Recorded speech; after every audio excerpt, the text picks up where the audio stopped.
Hello hi everyone. ఈరోజు మనం సింపుల్గా ఇంట్లో తయారు చేసుకునే వంకాయ కూర బ్రింజల్ కర్రీ ఎలా తయారు చేసుకోవాలో చూద్దాం. దానికి మనం ఫస్ట్ ఇలాగ ఉల్లిపాయ, కరివేపాకు అండ్ అలాగే గ్రీన్ చిల్లీ, పచ్చిమిర్చి కట్ చేసుకొని పెట్టుకోవాలి. అండ్ అలాగే పొడుగు వంకాయలు తీసుకోవాలి. వాటిని ఇలాగ ముక్కలుగా కట్ చేసుకొని సాల్ట్ వాటర్లో ఉంచుకోవాలి. మనకి బ్లాక్గా కలర్ రాకుండా ఉంటుందన్నమాట వంకాయలు.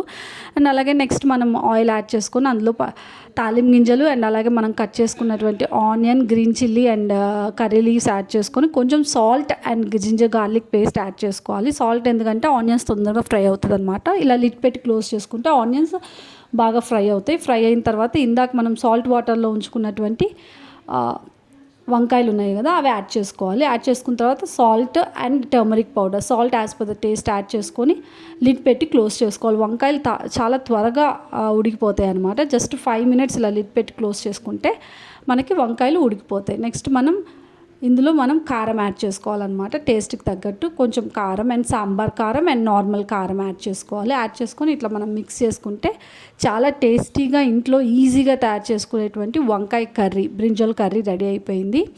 Thank you so much for watching. Please subscribe to Alekhya's kitchen Indian recipes. Thank you so much for watching. Bye bye.